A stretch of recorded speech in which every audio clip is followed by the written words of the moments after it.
Widow knocks on the Devil Duke's door at midnight. Hide my son for one night.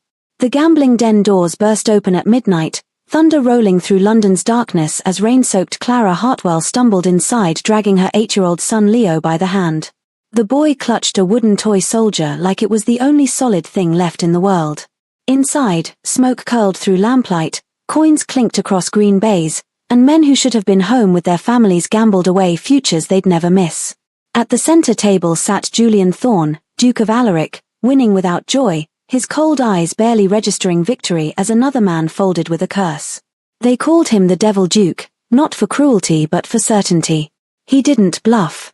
He simply decided your fate and watched it happen. Clara locked eyes with him across the smoky room and delivered not a plea for mercy but an order born from desperate love. They're 2 minutes behind me. Hide my son. Just for tonight. Hello, lovely.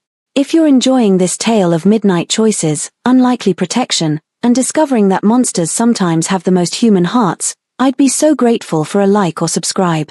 It helps me bring you more stories of courage, unexpected alliances, and love that's earned through action rather than promised through words. And if you're up for it, tell me in the comments, would you knock on a stranger's door at midnight to save someone you love? I read every note and it always brings a smile to my face. 1. The gambling den belonged to Duke Julian Thorne in everything but name. Officially, it was managed by Lord Rothwell, a charming wastrel whose family connections protected the establishment from legal scrutiny. Unofficially, everyone knew the Devil Duke owned it, profited from it, and occasionally graced it with his presence when Parliament bored him and solitude became unbearable. Tonight, Julian sat at the corner table with 4 other men, none of whom he particularly liked but all of whom amused him with their predictable desperation. Lord Ashford was losing badly, his carefully maintained facade cracking with each failed hand. Mr. Grantham kept drinking to steady his nerves, which only made his betting worse. Captain Wells played with military precision but lacked imagination. And Rothwell himself bet recklessly because money meant nothing when you'd never actually earned it. Julian won consistently, not through cheating but through observation. He read tells others didn't notice. The slight tremor in Ashford's hand when he bluffed. The way Grantham's breathing changed with good cards. Wells's military discipline that made him predictable. Rothwell's performative confidence that masked genuine fear. It was boring. Profitable but boring. Julian had spent 10 years building a reputation as the Devil Duke, the man you didn't cross, the aristocrat who played by different rules, and he discovered that being feared was deeply, profoundly lonely. Then the doors crashed open. Every head turned. The gambling den had rules. No women. No disruptions. No entry after midnight without prior arrangement. Yet here was a woman in a soaked traveling cloak, her dark hair plastered to her face, dragging a small boy who looked terrified and defiant in equal measure. She scanned the room with desperate intensity until her eyes found Julian. Then she moved toward him with the determination of someone who had one chance and knew it. Your Grace. Her voice was steady despite visible trembling. They're 2 minutes behind me. Hide my son. Just for tonight. The room went silent. Julian studied her with the same attention he gave to cards. Young widow, maybe 30. Not from his usual circles but educated by her speech. The boy was 8 or 9, clinging to her hand with one fist and gripping a wooden toy soldier with the other.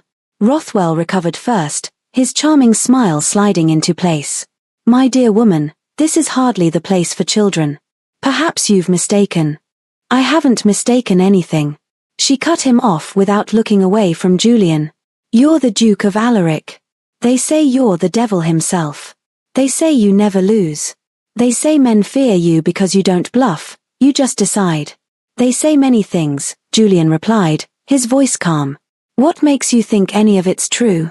Because I need someone who can decide. Fast. Final. Without hesitation. Her hand tightened on the boy's shoulder. My husband's uncle is coming for my son. He has officers he's bribed. Papers he's forged.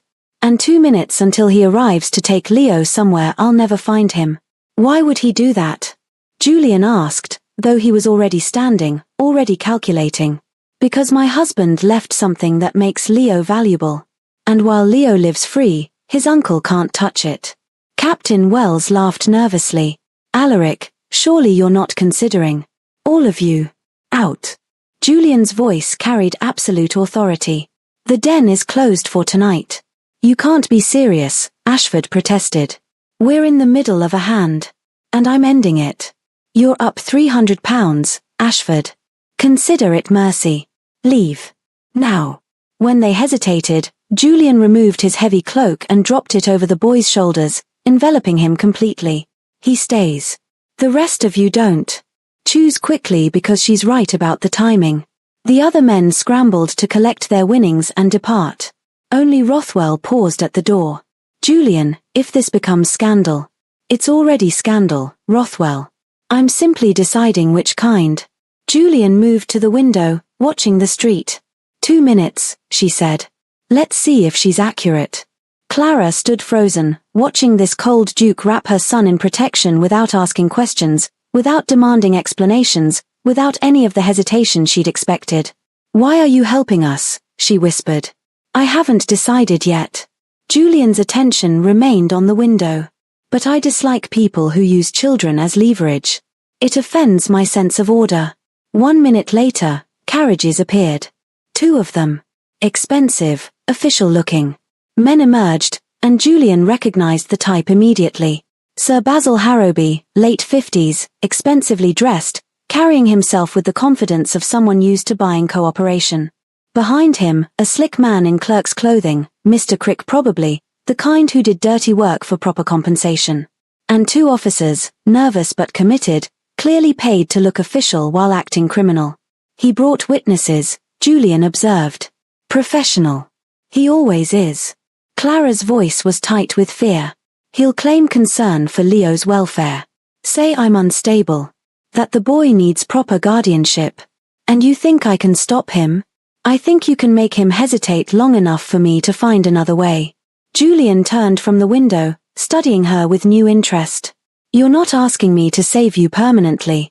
Just buy you time. I'm asking you to hide my son for 1 night. After that, I'll handle it myself. The honesty of it struck Julian unexpectedly. This wasn't melodrama or performance. This was a practical woman with an impossible problem asking for minimum necessary help.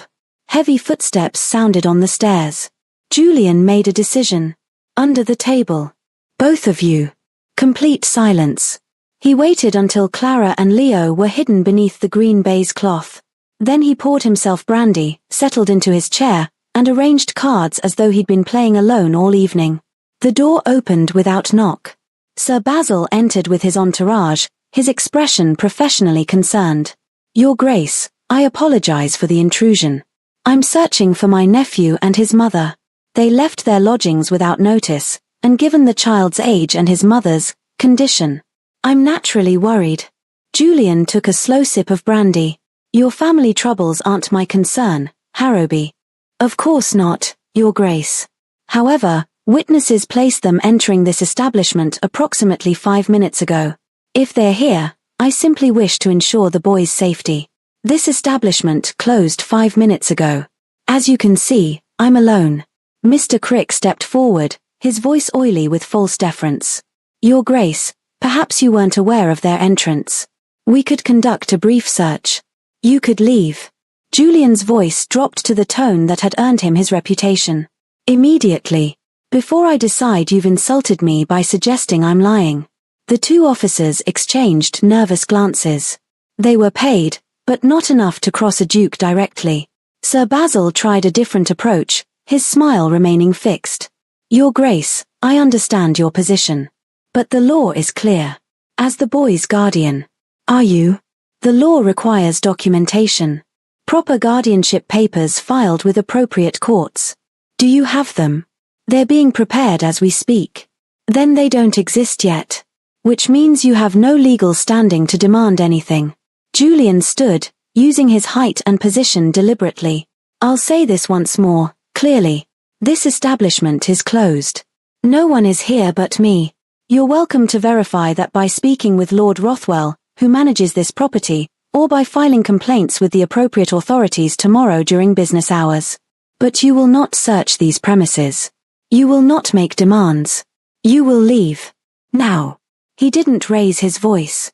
didn't threaten violence. Simply stated consequences with absolute certainty. Sir Basil's professional concern cracked slightly, showing the calculation beneath. Very well, Your Grace.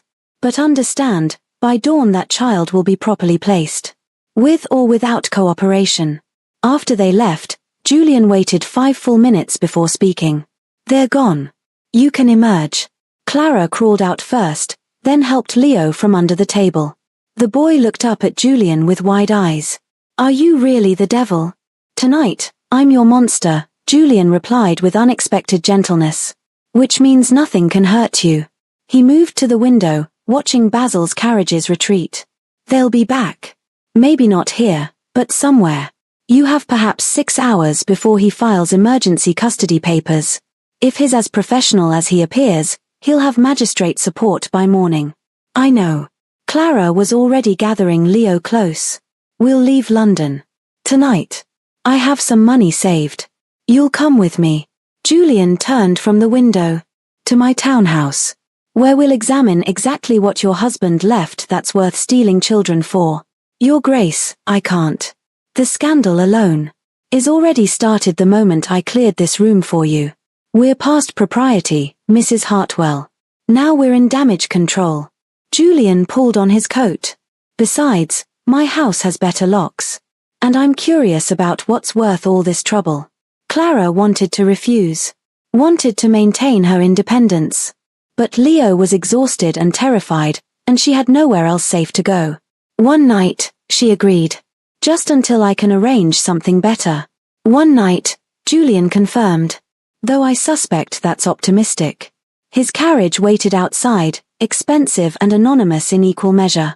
As they climbed in, Leo still clutching his toy soldier, Clara realized she traded one danger for another. The man they called the Devil Duke was taking them somewhere far more dangerous than any gambling den. She was going to his home. And nothing about Julian Thorne suggested he was the kind of man who let people leave easily once they were under his protection. 2. Julian's townhouse in Mayfair was exactly what Clara expected from the Devil Duke and nothing like what she'd feared. It was quiet, severe, immaculate, the home of a man who didn't allow mess because mess led to feeling things he'd rather not feel.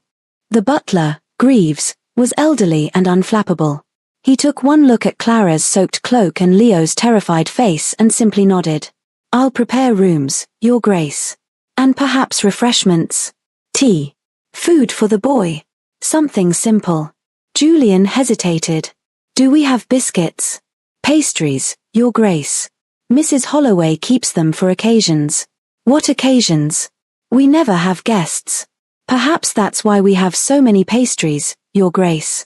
After Greaves departed with dry humor intact, Julian led Clara and Leo to a sitting room that managed to be both elegant and oddly comfortless. Beautiful furniture arranged with precision but no personality. Art on walls that looked expensive but unloved.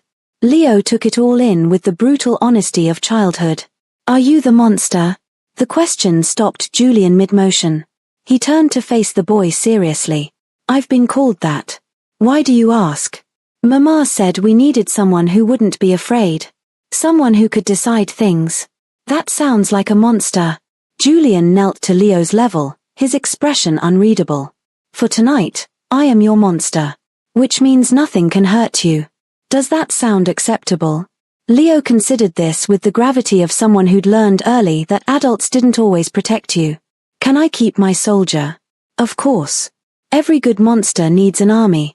The small exchange seemed to satisfy Leo. He clutched his wooden soldier and settled onto the sofa with the exhaustion of crisis deferred rather than resolved. Clara watched this interaction with something between gratitude and confusion. The Devil Duke everyone whispered about, the man who ruined businesses and ended careers without hesitation, had just made a solemn promise to an 8-year-old boy. Greaves returned with tea service and an array of pastries that suggested Mrs. Holloway had anticipated exactly this kind of late-night emergency. Leo tried one cautiously, then delivered his verdict with surprising authority. If monsters serve this, I may become one. Julian's lips twitched. Not quite a smile, but something that suggested the muscles remembered how. Mrs. Holloway will be pleased. After Leo was settled with food, Julian turned his attention to Clara. Now, Explain. Start with your husband. Clara took a breath, organizing thoughts she'd been too panicked to fully process. Thomas Hartwell. We married 4 years ago. He was a clerk, managing accounts for Sir Basil's charitable foundation. Respectable work. Honest work. Or so I thought. You didn't know about problems? Not until 3 months before he died. Thomas became frightened. Secretive. He started bringing work home, reviewing papers until dawn. When I asked what was wrong, he said he'd found discrepancies. That Basil was stealing from orphan relief funds. That if anyone discovered it, there would be consequences. Julian leaned forward slightly. What kind of discrepancies? Money meant for housing placements, food, clothing, all diverted.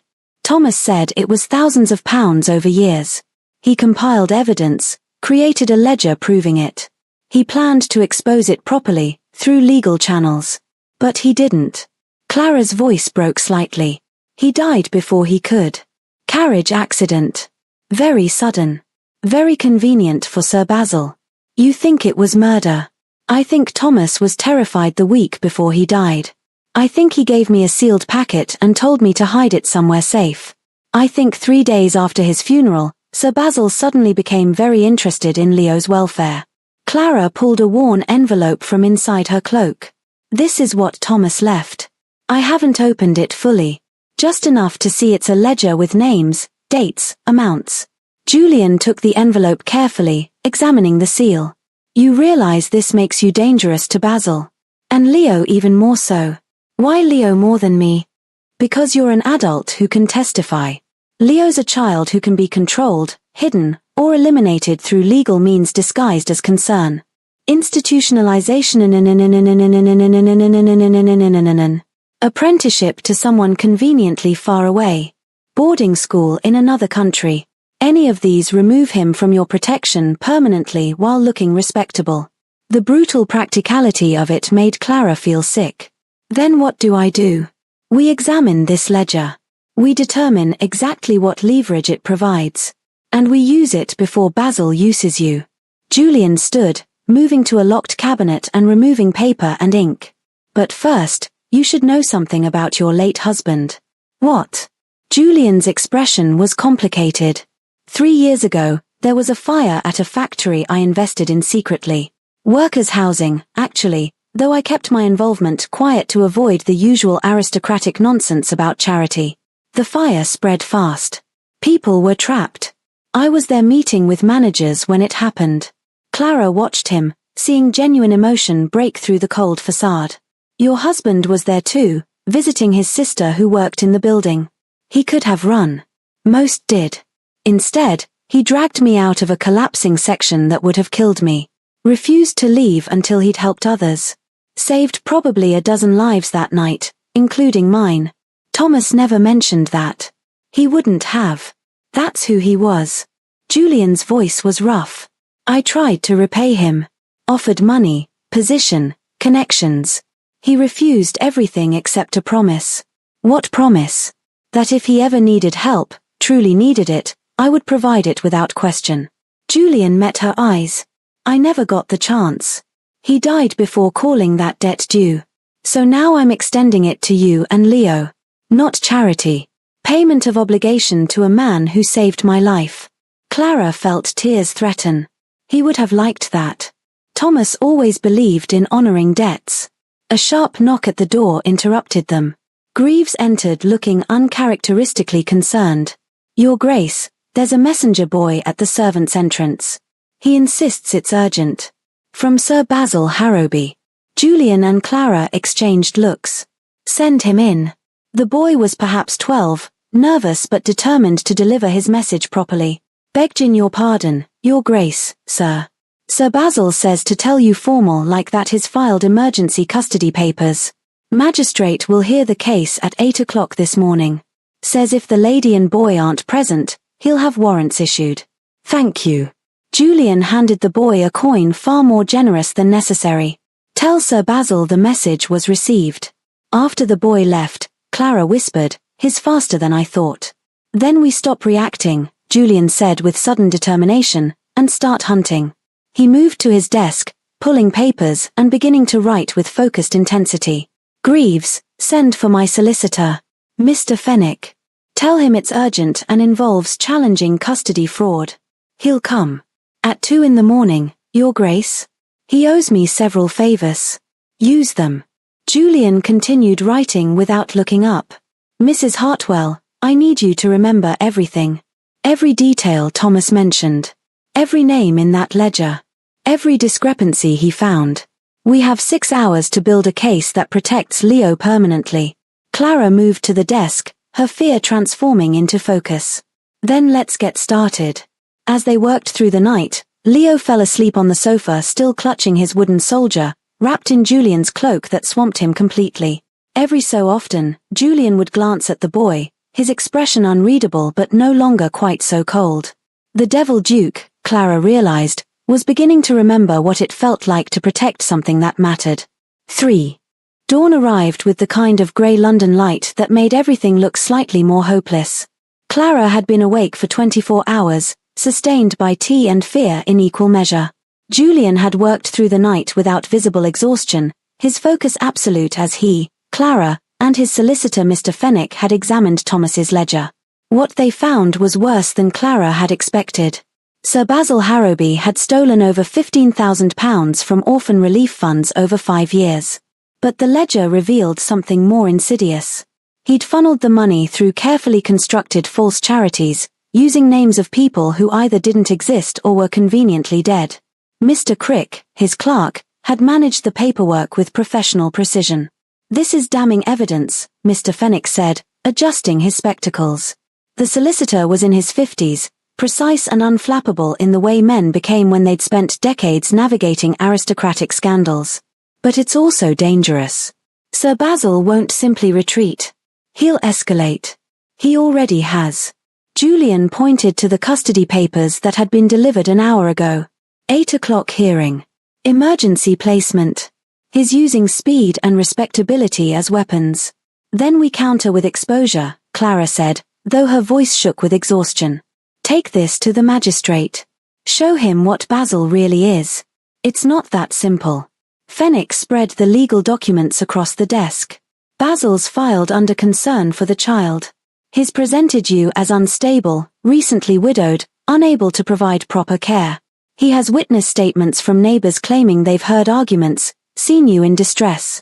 Arguments with myself? Clara's fury cut through her exhaustion. I've been managing alone for months. Yes, I've been stressed. Yes, I've struggled. But I've never neglected Leo. I know that.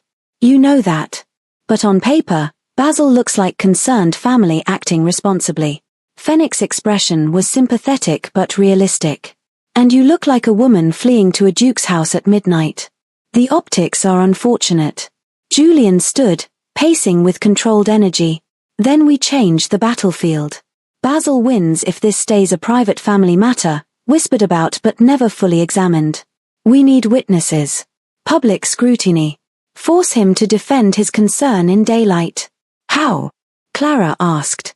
By making him deny the allegations publicly, in front of people he can't bribe. Julian turned to Fenwick.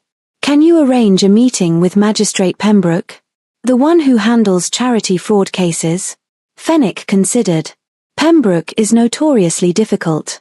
He hates aristocratic corruption, but he also hates wasting his time. We'd need compelling reason for him to investigate. We have 15,000 reasons, Julian said flatly. And a ledger with names, dates, and amounts. That's not suspicion. That's evidence. While they planned, Clara slipped away to check on Leo. She found him awake in the guest room, being quietly entertained by Greaves, who was teaching him how to properly fold a pocket square. Mama. Leo ran to her, his brave facade cracking. Are we safe? Yes, darling. Clara held him close. The Duke is helping us. Is he really a monster?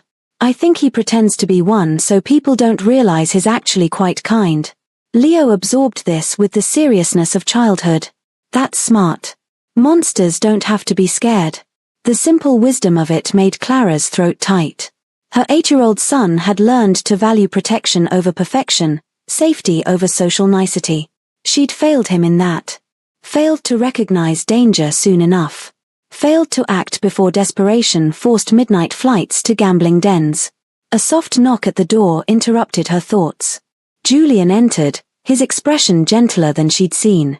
"We need to discuss something difficult." "What?" "Basil's strategy will include using Leo as lever. Bringing him to the hearing. Forcing him to speak. Making him choose publicly between you and proper guardianship." Julian's voice was careful. "I want to avoid that.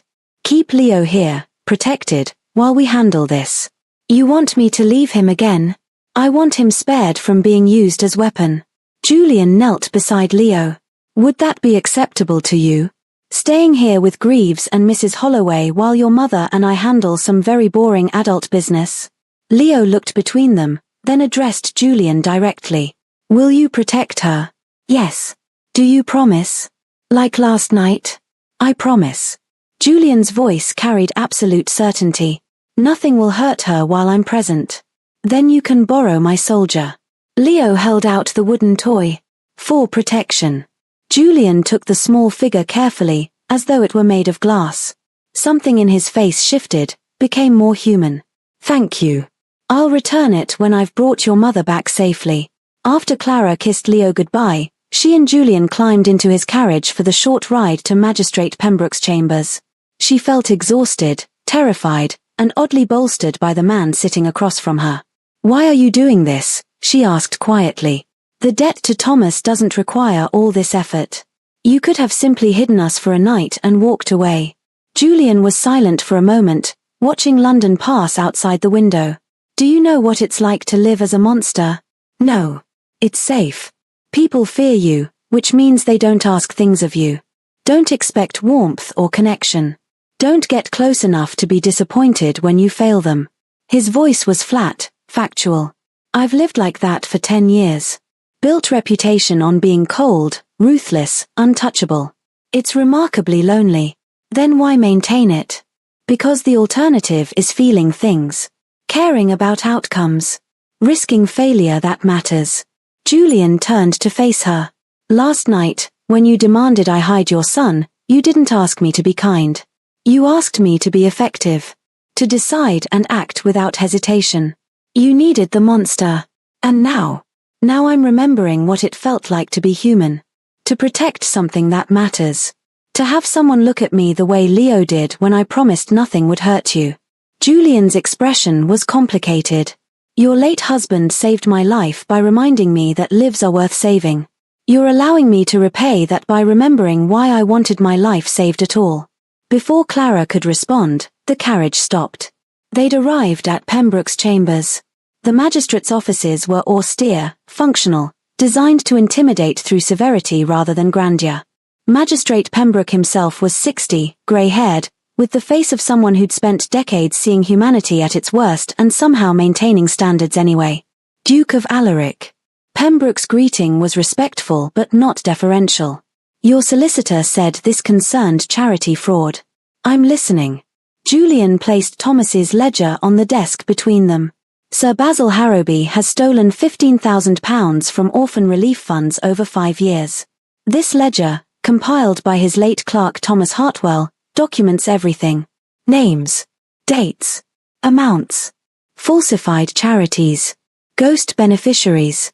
Pembroke read in silence, his expression growing progressively grimmer. "This is serious. Where is Mr. Hartwell now?" "Dead," Clara said quietly. 3 months ago. Carriage accident. Very convenient timing. And you are his widow, Clara Hartwell. Sir Basil is currently attempting to gain custody of my son Leo through emergency petition. He claims concern for the boy's welfare. In reality, he wants to silence any potential witness to his fraud. Pembroke studied her with sharp attention. "Why would an 8-year-old be a witness?"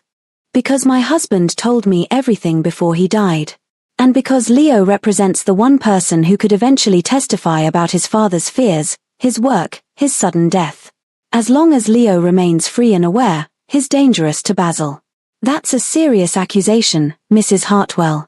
"I have a serious ledger, Magistrate Pembroke." Julian's voice was calm but firm. "The question isn't whether Basil is guilty. The evidence is clear. The question is whether he'll be allowed to use custody laws to silence witnesses and destroy evidence. Pembroke sat back, thinking. The custody hearing is at 8 o'clock. Sir Basil will have legal representation, witnesses prepared, paperwork filed properly. Even with this ledger, I can't simply dismiss his petition without due process. We're not asking you to dismiss it, Mr. Fenwick interjected. We're asking you to attend, to observe, to ensure that if accusations of fraud are raised, they're addressed properly rather than buried under concerns about child welfare. You want me to turn a custody hearing into a fraud investigation. We want you to ensure justice isn't derailed by procedural convenience, Julian corrected. Pembroke studied them all, his expression unreadable. Finally, he nodded. I'll attend. But understand, if this ledger proves false or exaggerated, you'll face consequences. I won't be party to malicious prosecution. The ledger is accurate, Clara said with quiet certainty. My husband died compiling it. I won't let his death be for nothing. 4. The custody hearing took place in a formal chamber at the magistrate's court, smaller than Clara expected but more intimidating for its intimacy. Sir Basil arrived with his solicitor, Mr. Crick, and 3 witnesses, neighbours from Clara's previous lodging who looked nervous but determined. Basil himself was the picture of concerned family. Well-dressed but not ostentatious. Expression grave but compassionate. The perfect performance of a man bearing difficult responsibility. Clara sat beside Julian and Mr. Fenwick at the respondents' table, feeling the weight of every watching eye. Magistrate Pembroke had positioned himself to observe rather than preside, technically present as witness rather than judge, which allowed the regular custody magistrate to conduct proceedings while Pembroke watched for anything irregular. The hearing began with Basil's solicitor presenting his case. We're here out of concern for young Leo Hartwell's welfare. His father passed tragically 3 months ago. His mother, while undoubtedly loving, has shown signs of instability. Neighbours report hearing distressed sounds from her lodgings. She's been seen in questionable establishments. Most recently, she appeared at a gambling den after midnight, dragging her son through dangerous streets. The neighbours gave their statements. Yes, they'd heard crying from Clara's rooms. Yes, she'd seemed withdrawn, stressed. Yes, the boy had looked thin and tired. All of it was technically true and completely misleading. Clara had cried grieving her husband. Leo looked tired because they'd been surviving on limited funds while she managed Thomas's affairs. The gambling den visit was desperate protection, not reckless entertainment. Mrs. Hartwell? The magistrate's voice was neutral. Would you like to respond? Clara stood, her hands trembling but her voice steady. I've been grieving my husband while managing alone. Yes, I've been stressed. Yes, we've struggled financially. But I've never neglected Leo. I've protected him, fed him, loved him. And I fled to the Duke of Alaric because someone was coming to take my son, not through proper legal channels but through intimidation and force. That's a serious accusation, Basil's solicitor interjected. Can you provide evidence? Can Sir Basil provide evidence that his concern is genuine? Clara fired back. 3 months ago, he barely acknowledged Leo's existence. Now suddenly he's filing emergency custody. Why the change? Because I've become aware of the child's circumstances, Basil answered smoothly, performing perfectly. And I cannot in good conscience allow my nephew to suffer when proper care is available. Proper care like the Orphan Relief Fund you manage? The words left Clara's mouth before she could stop them. The one my husband was investigating before he died. The room went silent. Basil's expression flickered, just slightly, before reassembling into wounded dignity. Mrs. Hartwell, grief has clearly affected your judgment. I understand you're looking for someone to blame for your husband's death, but making wild accusations. They're not wild. Julian stood, and the room's attention shifted immediately. They're documented. Mr. Fenwick, if you please. Fenwick produced Thomas's ledger, approaching the bench. Magistrate, this ledger was compiled by the late Thomas Hartwell in his capacity as clerk to Sir Basil Harrowby's charitable foundation. It documents systematic embezzlement of orphan relief funds totaling over £15,000. Basil shot to his feet. This is outrageous. My solicitor advised me this hearing would concern child welfare, not unfounded accusations of fraud. Then explain why you referenced documents you shouldn't have known existed, Julian interrupted, his voice cutting. Last night at the gambling den, you mentioned specifics about Mrs. Hartwell's situation that only someone who'd read sealed letters would know. You knew what Thomas left. You knew it threatened you. So you're attempting to gain control of Leo to silence any eventual witness. I knew nothing of the sort. This is conspiracy. Then explain these entries. Magistrate Pembroke had taken the ledger and was reading with grim attention. March 1893. St. Agnes Home for Girls. Allocation of £500 for building repairs. But St. Agnes burned down in 1891. How was money allocated to a building that didn't exist? Basil's solicitor was flipping through his own papers frantically. My client wasn't personally managing daily disbursements. If there were clerical errors. £15,000 worth of clerical errors? Pembroke's voice was ice. Over 5 years. All conveniently to places that either no longer exist or never existed at all. Mr. Crick, the clerk, had gone pale. His eyes darted toward the door as though calculating escape routes. Don't even consider it, Julian said quietly to Crick. Every exit is watched. It wasn't true, but Crick believed it. The man's shoulders slumped in defeat. The tipping point came when Basil, cornered and panicking, made his fatal mistake. He lunged toward Clara, grabbing her arm with enough force to bruise. You'll regret this. If I fall, I'll drag you and that boy down with me. You'll have nothing. Nothing. Before Julian could move, Greaves, who'd positioned himself near the chamber door, stepped forward with quiet authority. Sir, you will remove your hand from Mrs. Hartwell immediately. Behind him, 2 of Julian's footmen moved forward. Not threatening. Just present. Even Mrs. Holloway, Julian's cook, had somehow materialized, her rolling pin visible in her apron pocket. The absurdity of it might have been funny if Basil's face hadn't been twisted with genuine malice. But the household staff's united protection made something clear: Clara wasn't alone. Leo wasn't undefended. They had allies now. Basil released Clara's arm and stepped back, realizing his performance had crumbled completely. The concerned uncle was gone. Only the desperate criminal remained. Magistrate Pembroke stood. Sir Basil Harrowby, you will remain in custody while this ledger is investigated fully. Your petition for custody is denied. Mrs. Hartwell retains full guardianship of her son. This hearing is concluded. As officers escorted Basil and Mr. Crick from the chamber, Basil twisted back to snarl one final threat. If I fall, Clara, if I fall, Clara. Sir Basil twisted in the officer's grip, his polished mask finally gone. You'll fall with me. I'll see you ruined. I'll see that boy. Julian's voice cut through the chamber like a knife drawn without flourish. You will not finish that sentence. Basil sneered, desperate now. You can't protect them forever, Alaric. You think your title is a wall? It's a stage. They'll laugh at you for this. Julian stepped closer, no raised hand, no theatrics, just inevitability. Let them laugh. I have never confused noise for power. Magistrate Pembroke's gaze was hard enough to bruise. Remove him.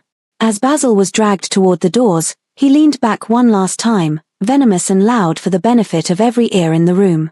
She's nothing. She'll take what she can and leave you colder than before. The doors slammed. The silence that followed felt like air returning to a room that had been burning. Clara's knees threatened to buckle. Julian's hand found her elbow, steady, careful, as if he understood she'd been holding herself upright on anger alone. The presiding magistrate cleared his throat, now sweating under the weight of what had just spilled into public view.